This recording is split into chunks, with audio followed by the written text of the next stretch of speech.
Welcome everyone. Thank you for coming to this open forum about functional reviews.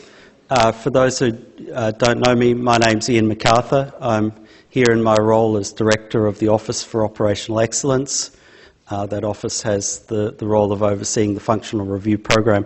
So in terms of today's agenda, we'll have a short introduction by the Senior Deputy Vice-Chancellor, Dawn Freshwater. I'll talk to you in a little detail about Stage 1, which has just concluded. Dawn will then talk to you about Stage 2, which we're about to embark upon, and then we'll open up for questions and answers. So I'd welcome Dawn Freshwater, the Senior Deputy Vice-Chancellor.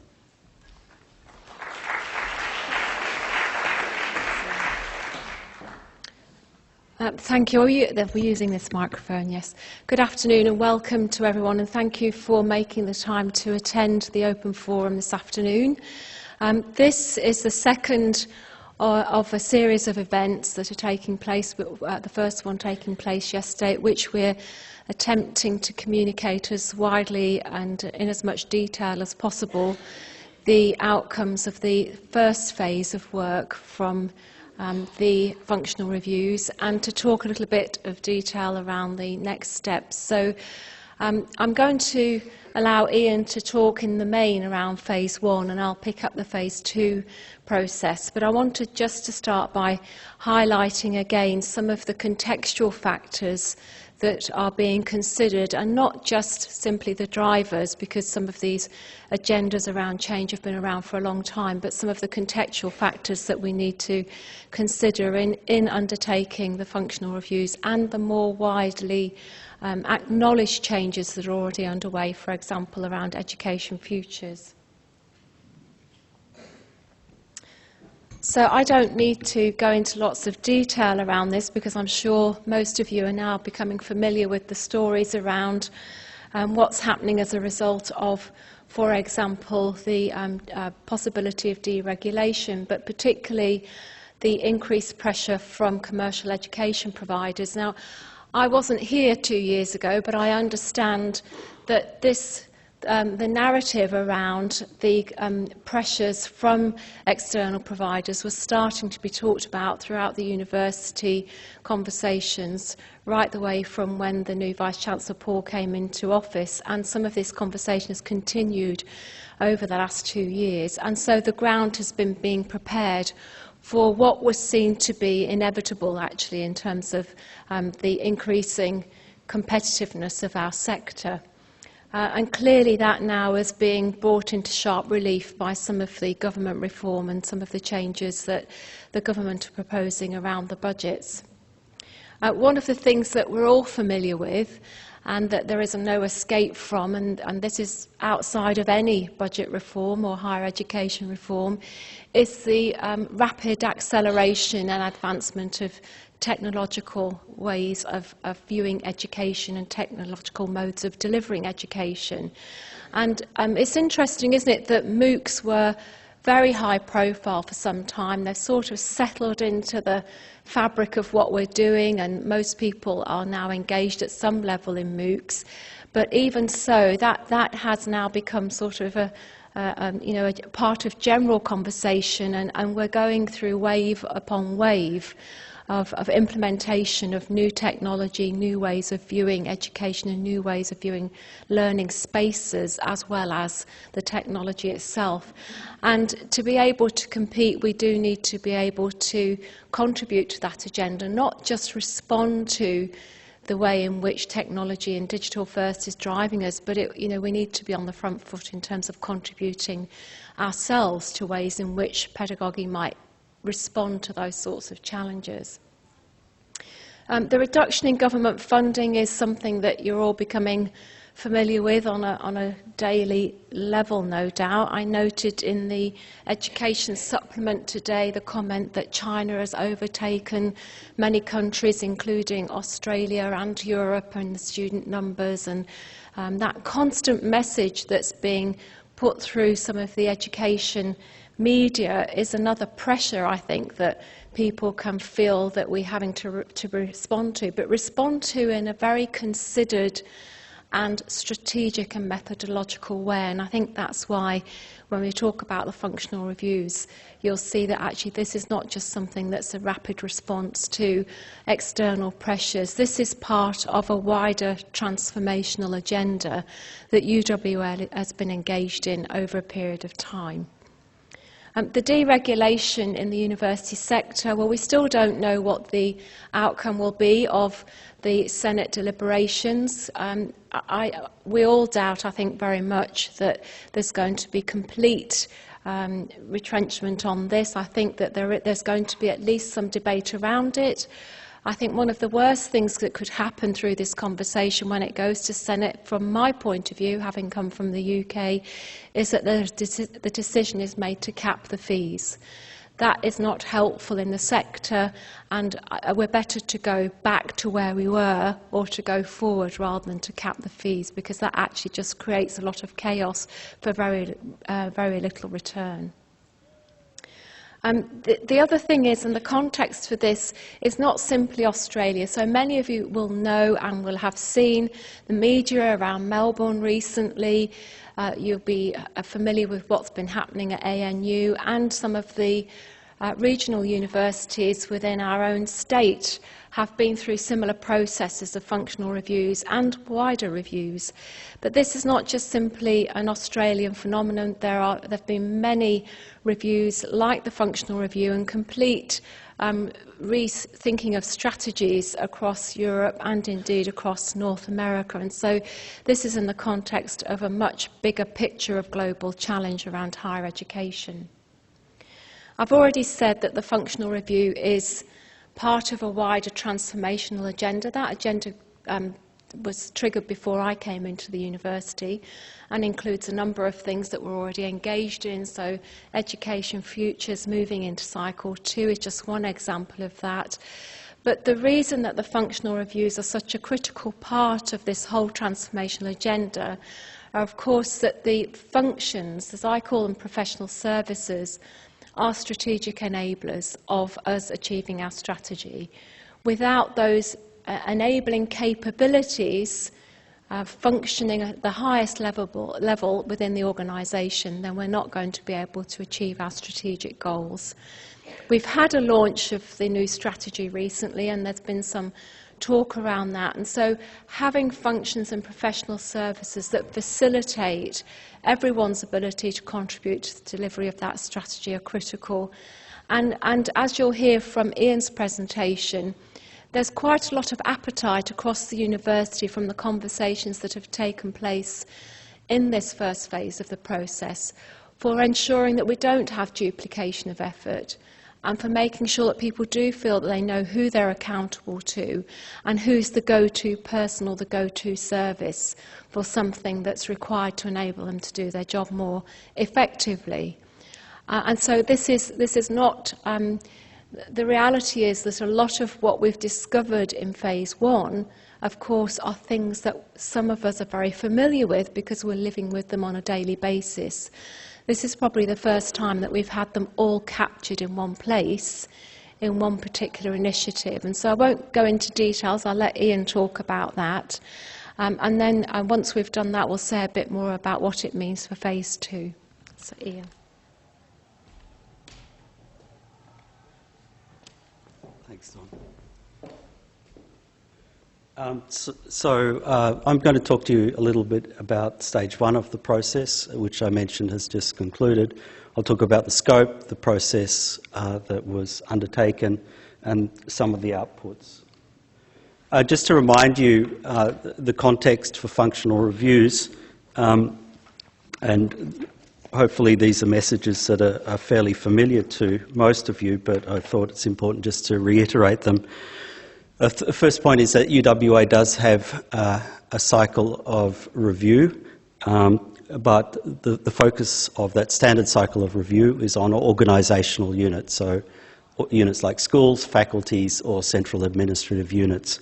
Functional reviews, in contrast, are going to be looking at processes that cut right across the organisation, so typically involving many organisational units. An example would be student onboarding, which typically would involve marketing, student services, faculties, perhaps the International Centre, and indeed many other parts of the university. So they cut right across the organisation. Many of these complicated processes have evolved incrementally over quite a long period of time, and in the process some of them have become quite fragmented, and so this is an opportunity to look at whole processes university-wide.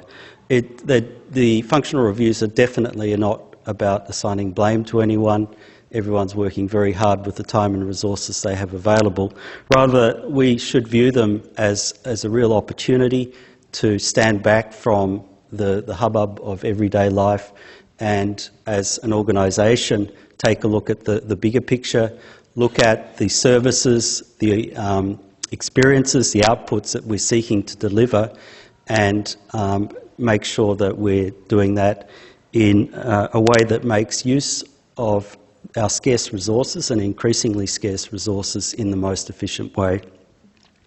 We also need to get it right the first time. Anyone who's been involved in stage one will recognise it's been a huge effort across the university on a very tight time frame. We can't afford to waste that type of effort. We need to get it right the first time. I've been very insistent that the process involve not only recommendations for opportunities that we might take, but also affirmations and commendations of things we're already doing very well or on the way to doing very well. So that's a very important part of the process. And again, to reiterate what Dawn has said, the functional reviews are part of a much, much bigger agenda for the university. The strategic plan has operational excellence as the underpinning for our core pillars of research, education and community engagement. And the role of the functional reviews is to deliver that operational excellence that's underpinning our core activities that define us as a leading institution in Australia. So the review process will be broken into three stages. Stage one was a very intensive, high-level, broad-brush diagnostic of the university to look at the current state. The outcomes of stage one will inform stage two, which are the actual functional reviews. So the outcomes are a prioritised list of areas that the university should probably look at in detail in stage two. The actual functional reviews, it's anticipated that will be about a 12-month stage, and then stage three would be implementation of the outcomes of stage two. In terms of the scope for stage one, what was it what were the defining parameters? The first step was the establishment of the Office for Operational Excellence, which I mentioned has the role to oversee the functional review process. We developed a set of objectives and guiding principles. They're up on our website if you'd like to look at them. The university also, on a competitive basis, selected an expert consultant firm to assist in stage one, and that firm had the remit over a 7-week period to look at current processes, to look at current service delivery, in particular to identify what they call pain points, but these are places where there are opportunities for improvement, and also an analysis of the spending we make on things other than salaries. And the deliverable from that is a recommendation to the executive on the approach and the priorities to stage two, which are the actual detailed functional reviews. So in terms of actual process, as many will be aware, EY, formerly known as Ernst & Young, were engaged as the external consultants in the process.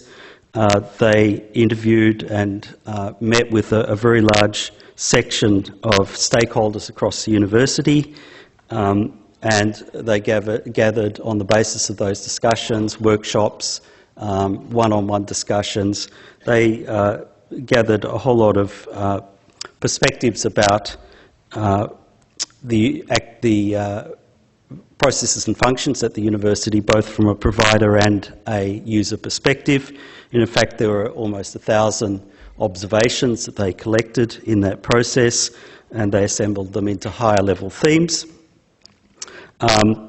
and they identified a suite of potential improvement opportunities that they've grouped together in a report that's gone to the executive early in June, and that report is under consideration by the executive. So that report represents the termination of the deliverables for stage 1. As I mentioned, there was a lot of consultation across the university. Obviously, it wasn't possible to meet with everyone, but EY and the OOE attempted to engage with a very large and representative cross-section of the university. There were data sources available, Uniforum, and a large amount of financial and other data, but then the qualitative aspects, as you can see, a very large number of engagement activities with staff and students. And indeed, there were a total of 84 face-to-face engagements involving 378 staff and students. So I'm just going to give you a flavour of some of the outputs from stage 1. I'll preface these statements with the following comment. These are observations by an external party who was in the university, or which was in the university for a relatively short time, but engaged in discussions with a large number of people. Nevertheless, these are subject to validation and more detailed analysis in stage 2, so they really are observations and comments at this stage that do need much more, a much more detailed look.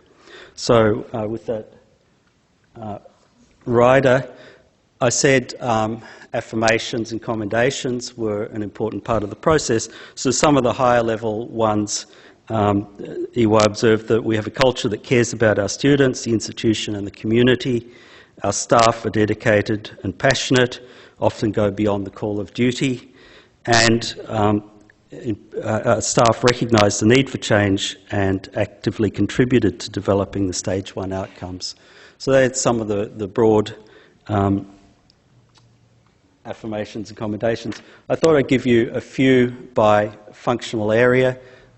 We will be putting all of the affirmations and commendations on the OOE website next week. So around community engagement, for example, EY thought the UWA brand refresh program was a very positive move. Student services, the implementation of a one-stop shop for students.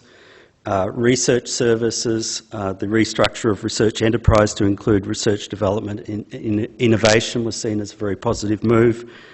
Academic administration, the implementation of the learning management system and the curriculum management system, CADI, were both applauded. Information technology, the emerging development of an IT and IM strategy, together with acknowledgement of key issues and a willingness to change. Finance, the rollout of Hyperion was viewed as a very positive move. Human resources, implementation of e-recruitment also viewed as very positive. Strategic procurement, there's continued move to automation and the use of preferred suppliers. Facilities management, the local knowledge of the staff in facilities management was viewed as a great asset to the university. Governance, the focus within academic policy services on delivering projects to improve service quality as a positive. General admin, rollout of a 1-800 number for Trebexis. And in the library, implementation of a cloud-based resource management system. So these are just some examples of cutting across many functions in the university of the types of affirmations and commendations. As I said, there are many more that we'll make public.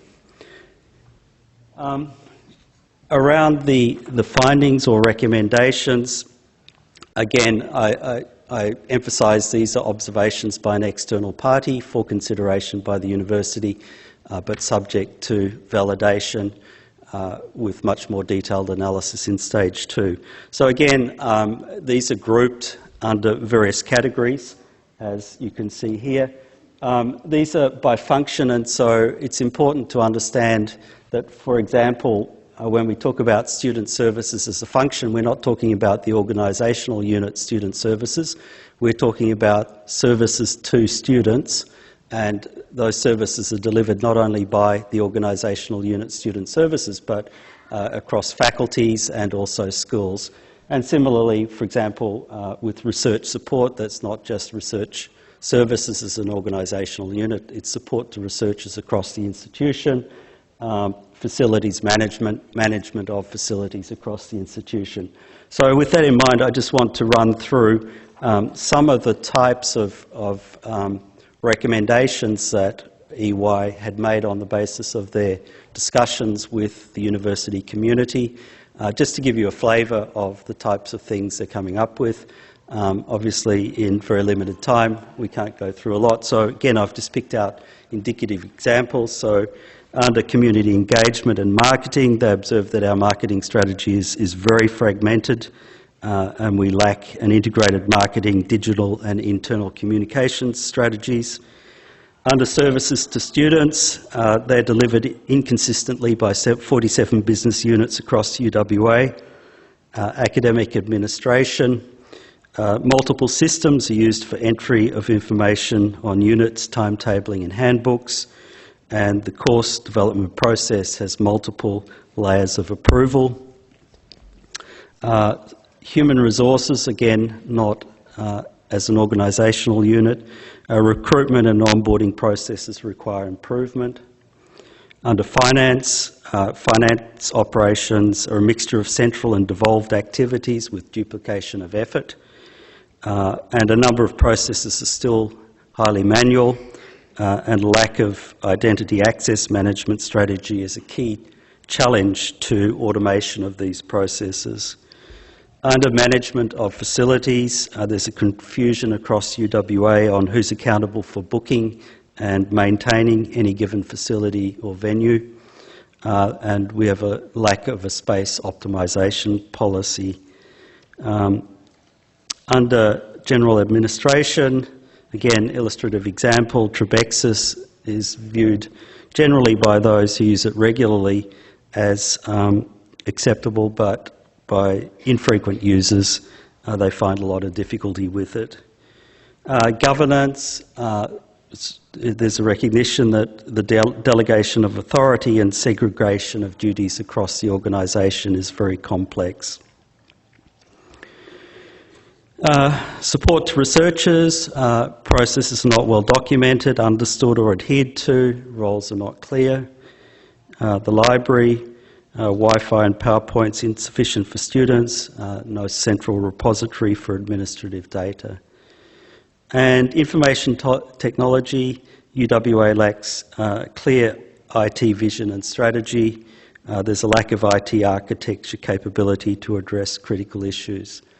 So, as I said, just a sample of the types of observations that EY as an external observer have made as a result of discussions across the university.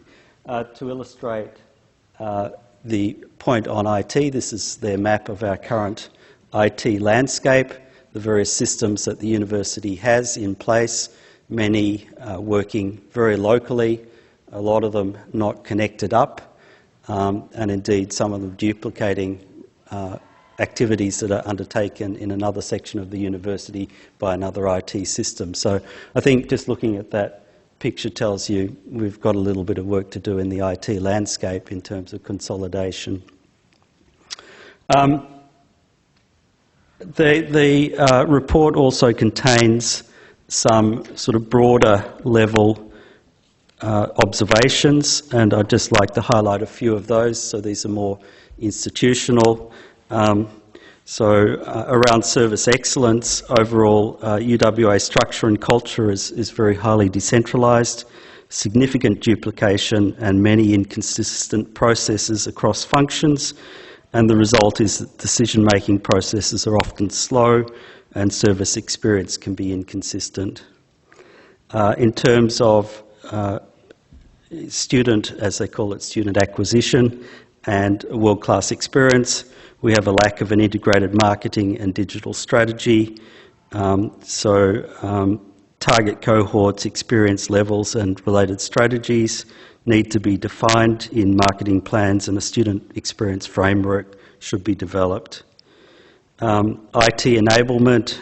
IT is highly devolved across faculties, resulting in significant duplication, and UWA lacks an overarching information technology, information management strategy, although there's some work in progress on that front, and an enterprise architecture capability. So again, some broader institution-wide observations.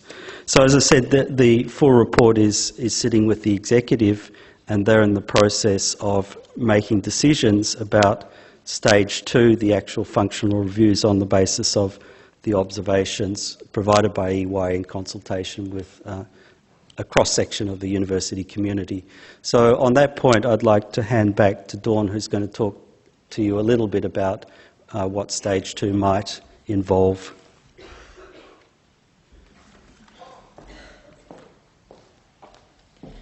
Thanks, Ian. And can I just clarify just the point you made about some of the affirmations, etc., being made available on the OOE website? Do we know when that's likely to be available, so that, just an idea? By Monday. Okay, great, thank you.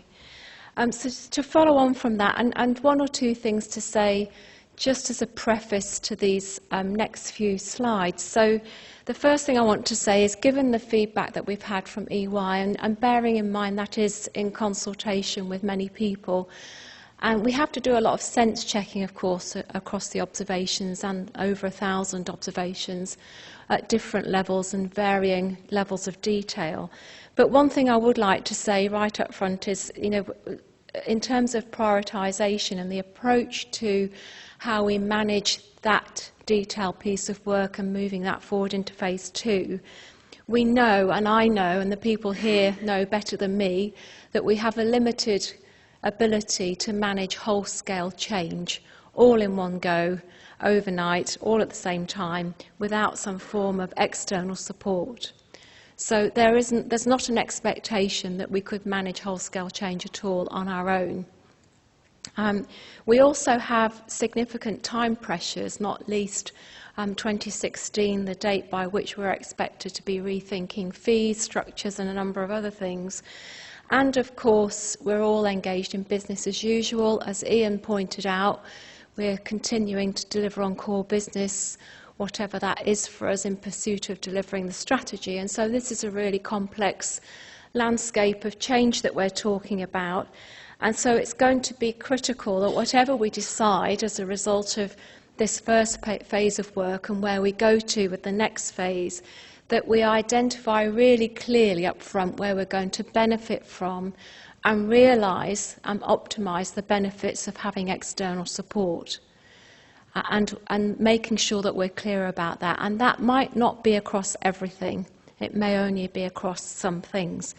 And the reason I say that is because in the context of the approach to change, it's really important to recognise that some of the things that, in fact, the majority of the things that have been identified by EY through conversations with the staff are things that we're not surprised about. So there are a lot of synergies around things that we already knew needed fixing, duplication of effort, lines of accountability, areas that we wanted to improve, areas that needed modernising in terms of our facilities. So there's no huge surprises. Of course, there's a level of detail and complexity that we hadn't pulled together. But that doesn't mean that we have to wait to have external support or wait for phase 2 as an approach to manage some of this change. We're engaged in incremental change all of the time. That happens at local levels and it happens at strategic levels. So one of the key messages is that where we know that things need to be fixed, we know how to fix them, and we have the capacity to do that, we should get on and do it internally. There's no reason to be for us to an external person to tell us to do that. So we're trying to identify. We've had the report for 5 working days, just to put this into context, and it's a substantial report, and we're having to trawl through that. But having said that, once we are able to extract from that what it is that we're able to manage ourselves in terms of some of the quick wins, and to have more of a detailed analysis of where we need the external support, then I think we will be able to move forward quite quickly. So, of course, we're fostering a culture of continuous improvement. Everybody's involved in that.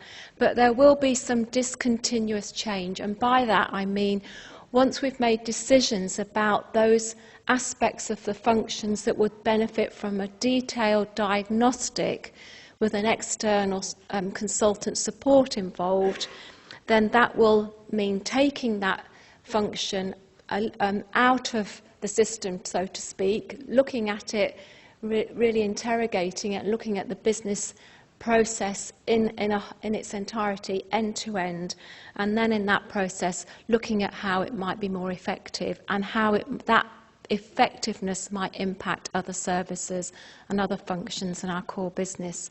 So there's a bit of that work going on at the moment where we're working on where are the quick wins that we can manage internally, where do we need the external support.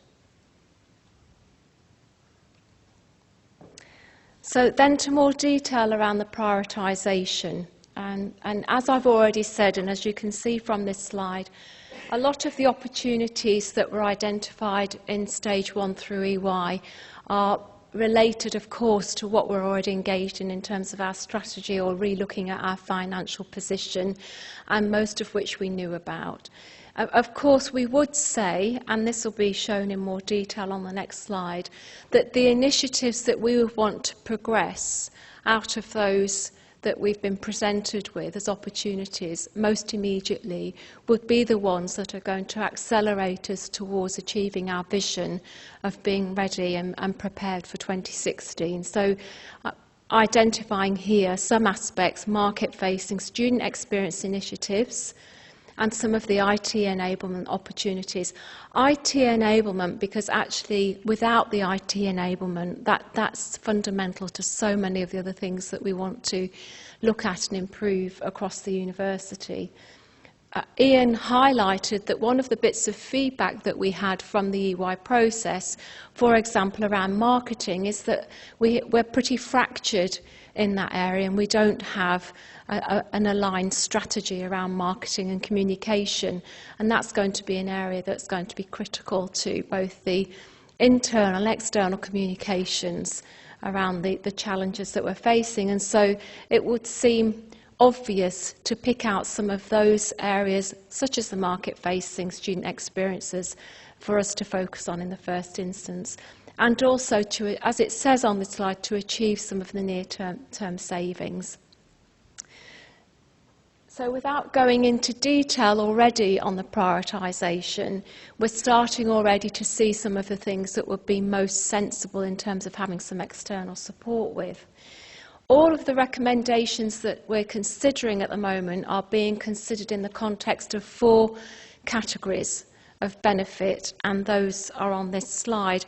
But I'd just like to say a little bit more about each of those, because there are some critical questions we're asking of ourselves in the context of those categories. So in service excellence, for example, we're asking a question in terms of the benefits of engaging in some of the opportunities we've been presented. Will it change the way in which we deliver satisfaction to our students? Will the initiative, if we engage in it, improve efficiency and effectiveness of the delivery of our services to our students? Will there be a lift in quality? Will there be a lift in outcomes? So in student experience, will it deliver student satisfaction? How will it enable us to deliver on the world-class student experience strategy? And how will it deliver on the loyalty measures so that we're ensuring that we have a capacity to deliver lifelong learning, so that we're moving through cycle 1, cycle 2 and beyond, and retaining those students and recruiting more. The initiatives around releasing potential, I think, are particularly interesting, because one of the questions that we're asking is, if we're engaging some of the opportunities we've been presented with, will it release time, energy and resources for our staff to focus more on research, on teaching and community engagement? Will it provide some headspace, not simply to exploit what we're already doing, but actually to explore new avenues. So to think about what else we might engage in, that we're building capacity for those sort of new challenges, the new global challenges that are coming to us as researchers and educators of the future. For the financial sustainability category, obviously we're thinking about productivity and efficiency, but we're also looking at effectiveness and the delivery of tangible benefits and sustainable benefits, not simply cost reductions. Of course, there are going to be some quantitative metrics that we'd be looking at in terms of the deliverables around financial sustainability, but there are also qualitative evidence that we'd be looking for in terms of improvement across the board here. And one example I would give is of a qualitative measure is that when universities go through these sorts of functional reviews, one of the things that's often a byproduct of this are improved career structures for professional staff, improved opportunities for professional staff to translate their skills across a different variety of roles, and to work across disciplines and across professional structures, and for us to think carefully about how we provide those opportunities for our professional staff, which isn't always really that explicit in universities, and this is an opportunity to do more work around that people management framework.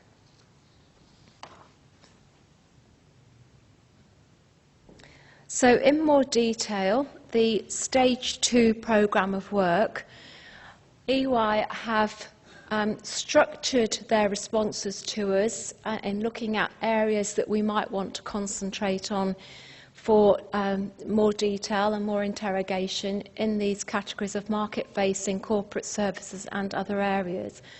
And IT enablement is a theme across this particular diagram because both EY and I think the exec would agree that this is critical to the success of any implementation phase, whether we pick out marketing, governance or whatever we pick off that Stage 2 palette of opportunities. If we don't have the IT enablement piece ready, then it's not going to work. Procurement and working capital are actually already engaged in this process, so that's one of the reasons why they're separated out in this diagram. What we are in the process of doing at the moment, this is classed as Stage 2A, part of the work, and as it says on this slide, this is all subject to confirmation by the exec, noting that we might not include all processes in this first scope of the work, but we're deciding at the moment which areas of the functional review programme will undergo detailed diagnostics in this first phase of the programme. We've already said that market-facing and student services obviously are critical areas for us, and so they would seem sensible areas to start with, but there's this further work to be done around this and to decide what's in scope and what is out of scope in this first phase of the work, if any at all. And this links to my first point about not managing whole-scale change all in one go. So again, the proposed approach to Stage 2, this is the timeline, so this is the detailed piece of work that no doubt you'll be wanting to know about and how it's going to affect you. So as Ian said, we've had the report now for a few days, it's with the executive. That is EY's report to the executive. It's not a document that the executive have written or contributed to. We want to do some further work in understanding that before we extrapolate from that the full communication that we would want to circulate more widely, but that will be done. This is a process that's taking place throughout June, and the planning phase of phase 2, and that first diagnostic phase we expect to take place during July. So during July, what you can expect to hear about and be involved in and communicated with in regard to is establishment of the governance and advisory structure around the functional reviews. We, of course, during that time, will be wanting to identify key stakeholder groups for processors to be engaged in the next phase, and we anticipate having a significant proportion of people within the organisation involved heavily within this first phase, and more detail will no doubt be coming out about that once we've got through this first planning phase. Ian's already indicated that this diagnostic phase, where we're trying to understand, this is a really important part of this message, in relationship to the people on the ground, how the messages that EY have given us and the diagnosis that they're undertaking in more detail could actually affect and improve our services on the ground. So a single point of failure for these sorts of reconfiguration, and I speak from experience, is when you have consultants in diagnosing and designing services that are not based in real-world activity and what we're all engaged in every day. And if that conversation and that communication doesn't take place, and if there isn't a harmonisation of what works and what is not practical, then you know that's a very difficult implementation phase to go through, because it's not real. It's not based on something that's practically useful for all of us in the university. And so that first phase of diagnostics is not simply, as in the medical world, somebody diagnosing the disease and prescribing the cure. I always like to say to people that if we misdiagnose the problem, then the prescription will not be the cure. So we have to get the diagnostic phase right. That it means involving a lot of people in that phase in terms of the practical application. The second phase, and at this point I would say there's a pause button at the end of phase one. So once we've gone through this first few months of diagnosis and making sure that we feel we have something practical to work with, there's a pause button. And that pause button gives us the opportunity to say, hey, look, we think we can do this ourselves, this bit, and there's a way of doing this internally. Or we actually do need some help with this, and this might be something that's out of scope for the meantime, but maybe something we come back to. So we have a decision-making point there that we don't have to immediately go ahead with design and implementation of all of the things that we've diagnosed as perhaps needing some further refinement.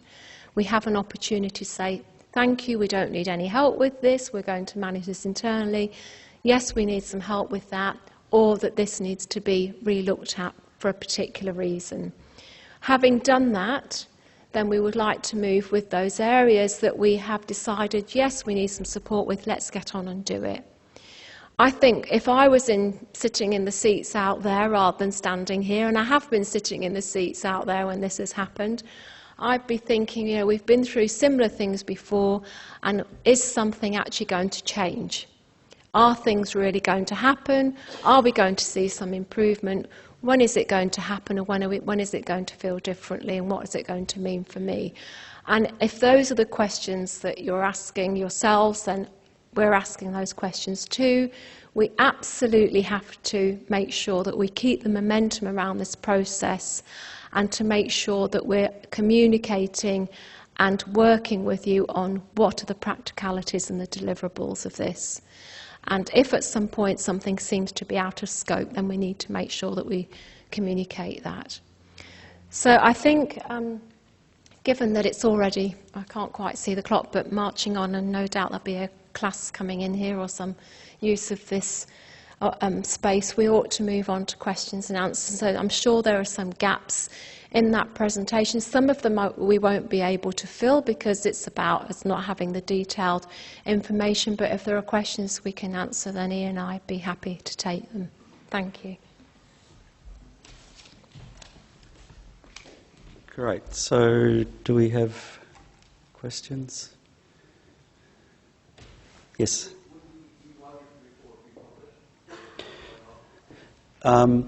The Vice-Chancellor's position is that this is not a university document, as Dawn has already said. These are observations by an external agent on the basis of a wide range of discussions. So it's it's not for public release, but it has been looked at by the executive and for validation of the key messages, but the Vice-Chancellor is not happy to have it represented as a UWA view. It's not a UWA view, it's an external view. Dawn, I don't know if you wanted to add to that. No, I think that's right. I mean, it is not a UWA document as such. There is, we've already been saying that, of course, we'll be extracting as much as we can to make some sense of it ourselves and to make a publicly available document. I would just say it's 260 pages of PowerPoint slides with numerous quotes and comments and, you know, thousands observations and all of those sorts of things at various levels of detail, and some of that has to be sense checked as well. So it's a document that's been given to us, and there is an executive summary, but again, what we're trying to do is understand all of that in the context of the bigger document before we can even determine what it means for us. That isn't to say that there won't be something that's publicly available, but the document is a report from EY to UWA at the moment. I wouldn't want it to be branded on the UWA website as the UWA version of something. I personally can't think in PowerPoint, so it's 260 pages of PowerPoint. I like to think of it as a comic book version of War and Peace. Yeah. So, other questions? Oh, sorry, yes. I'm a faculty marketing manager, and I really welcome a central marketing strategy that we can work to be an umbrella for the faculties and for all the courses. But the main issue has always been funding and resources for marketing and not having the budget to do it. So there's a lot of people with a lot of good marketing ideas, but we keep being restrained by finances. And that's happened in the centre. They can't do it. We don't have any money to do it. So are we looking at providing more finances for that? So I think there's several things I'd like to respond to there, and Ian might also. The first thing I'd like to say is that we haven't got the monopoly, as Paul often says, on good ideas. And this is an opportunity, and it will be throughout the whole process, for creative ideas, innovations, suggestions around things that we need to be doing more smartly, more effectively, or more imaginatively. So it's great that we have people like yourself saying we've got great ideas here, and that was what came through the EY report actually, that there's a lot of people with really great ideas. The constraints, I think, I would comment on that by saying that it's critical that we start to think about where we need to invest and where we have disinvested in the past. Now, I can't comment on specific strategies around investment and disinvestment in the past, but what I can say is that this piece of work is absolutely about identifying what we need to develop more and where we need to put more resources into in order to take us to a position where we're then increasing our revenue through the other sources that are our core business, so that we can build other functions up also. So you know, in a sense, if we identify where the priorities are, there's an expectation that as time goes by, this is a value cycle that everybody gains from, because of course if we increase marketing resources and we're able to manage our brand and all of the things that we're doing really well, we would expect to be able to increase our sources of revenue. It's similar with, you know, increasing in other areas where we might bring international students in. If we can do those things, then you would anticipate that then you identify other areas where you're going to need to improve. Now, everybody has an argument for more resources. I think what we have to do is look at where, you know, where things are falling over, in the sense that we really have to get that market-facing bit up to speed and prepared for the competitive advantage we're going to need. And that will have implications for other areas, of course, in terms of the limited resources that we have. So we have to make those decisions strategically. But it's clearly been identified that that's an area that we are underrepresented in the market and underinvesting in. Okay, aware of the time, and many of us have 2 o'clock engagements, and indeed this facility might be in use. So just like to thank you for coming along, taking the time to engage with the process. Please do look out for further communications. Definitely would like to keep the community informed as progress continues, so there will be similar form. Oh, yes, thanks. Dawn just reminded me there is an OOE website. We welcome your contributions. I think they've got 236, is it, people who have been involved in various discussions on the website. So please do also use that as a resource, but also look out for further engagement opportunities such as these. They will be made available as we have more information to convey to the university community about progress and various stages of the process. So thank you for coming.